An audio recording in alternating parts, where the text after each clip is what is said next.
successes? Well, I'll share just in general. I mean, I would say we've had like a great experience so far. I mean, our classes are I think running really, really good, and I see only positives from what we've been doing with our kids. I feel like we're reaching way more of the students in many different ways than I could be doing in there by myself. I mean, it's gone really smoothly.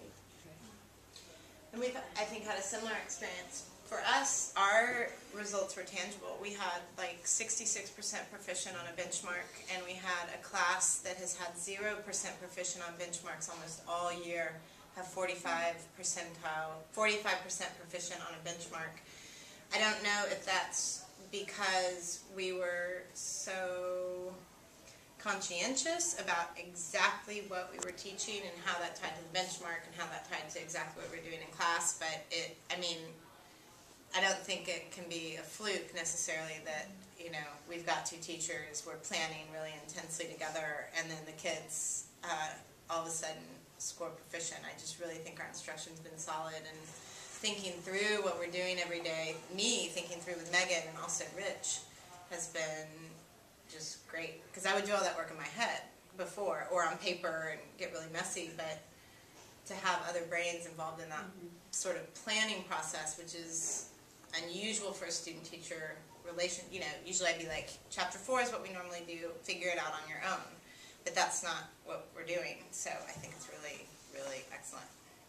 And to tap into what you were just talking about, I think we have a really good sense of our kids, like with all that reflection that we do. I mean, we sometimes over-reflect. We analyze our kids to endless amounts. We know them so well. Yeah, I think the transition has been pretty seamless for us too. There's been no change in like classroom management. It hasn't gotten better, it hasn't gotten worse. It's just sort of, you know, seamless. Before we start talking about any obstacles, which none of you have come and said anything to me, and I know none of you have shared anything with me. I feel like I also noticed just like the sense of opportunity to connect with students one-on-one, like during that class time. Like I watched Clancy and I admire her because she's always in, like she gives up every single lunch, every time after school. Like she's working with all these kids, but there's still like 50 kids. And it's that kind of like extra thing these kids feel like they have to do. Whereas it's in a classroom, it's that moment where the kid's either going to get it or not get it. They're getting the help they never got before, and you can just see the positive reaction on their face. Like they're so excited. And there's already been a couple kids who, like we have one student, Robert, it's the first time he's ever gotten an A in math. Like he's trying so hard now. Like he's so excited. And we just, I don't know. We had our kids journal too the first day, or was it the first day? Yeah. About what they thought it was going to be like to have two teachers, and so we're going to have a journal at the end, and we saved them so we could kind of compare. What did they say? Did you read that? Yeah, we read them. I mean, some of them said like they thought it would be fun and to have two different teachers, and some were like, well, now we can't get by with it. Can't get away with two things. people. Two eyes. And I told her, now there's two eyes looking at you all the time. Most of them express like help. Like Yeah, they're excited to have more help. That was a big common thing, yeah. I even heard that when she passed out her letter, and we had them, we went through it and we said, now read co-teaching, that's the model we're doing. And right away there were kids going, oh, that's cool. I mean, it's a good positive response. Good. They're just as likely to go to Megan as they are to me. And I think that's really, you know, it speaks to their comfort level with another adult. But I think our students, I think the students here are more comfortable with adults in the room than any students I've ever worked with. Like we are, at least my classroom, there are always adults in the room coming, you know, Steve's in there, or Megan's been in there, or we have an aide, and I just think that they're more comfortable with adults than maybe most 13-year-olds would be. They don't see them as threatening. They know that adults are here to help them. Ashley, what's something you've noticed about successes, frustrations, whatever? I haven't heard you speak yet. Me and Harky were talking about how it's nice the fact that, like everybody's saying, they're accepting me as an actual teacher.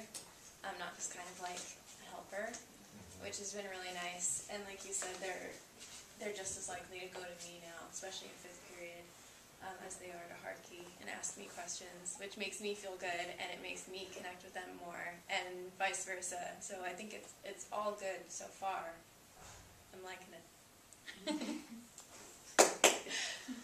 I know there was some concern expressed about the student teachers getting the real feel for what it means to be alone, to be a teacher in the room.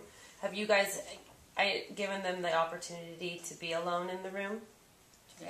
Yeah. So, student teachers, do you feel like that you're starting to, it's a nice blend that you are given the opportunity to be on your own, but also... I actually really like the blend because I feel like I learn as much by kind of helping and assisting and then taking over the next period, and then we switch back and forth, and I feel like it's not as overwhelming in some sense. I can still be supported but still try out things and have more freedom to kind of experiment, which I really like. Good. Because the pack's coming and then you're... Yeah, that's what we kind of did. We kind of had like a conversation that I felt like I needed to do a few more things independently, like still co-teaching and still working together, but I kind of feel like since I came into a new classroom with new kids and like new content, I was feeling like a bit lost in the classroom, and so this week I've been doing a lot more things independently, like with her help and her still in the classroom, and still like we still talk about everything that we're going to be doing, but I think it's really helped me get more comfortable like in the new environment, whereas before it was kind of difficult for me to just like dropped in. I needed something to like ground me into my new classroom, and like today Marilyn was on grading science projects, and I was like, oh my gosh, this is crazy, but it wasn't even that bad, and so I'm glad it's been working well. Yeah, that was the thing I thought would be the hardest.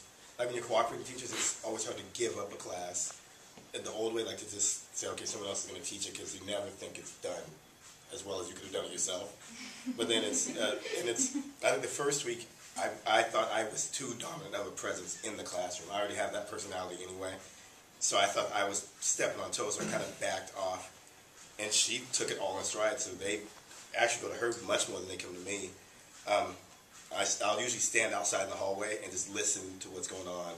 So then it's like if she kicks a kid out, I can talk to the kid and then send him back, or like today. Or if twice today.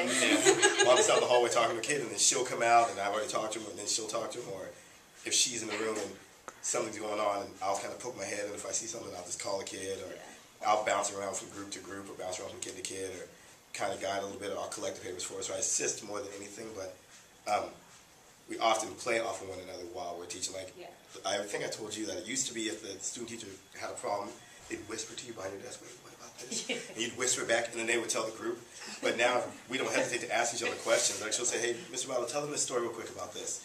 So I'll just tell them the story, then she'll just pick it up, and then she'll take it from there, which it's a good way to, it's kind of seamless. I don't know how, the only concerns me is I don't know how real it is when they leave. Like, it's going to be kind of concerning when, I mean, it's a cool experience because we don't get it anymore. So for cooperating teachers to have another adult to work with that does what you do and likes what you do, it's like a cool feeling. But we don't really have this ever. Like, you don't really get this kind of experience. I love it. It might be more of a shock once you get out because you just don't have it. I mean,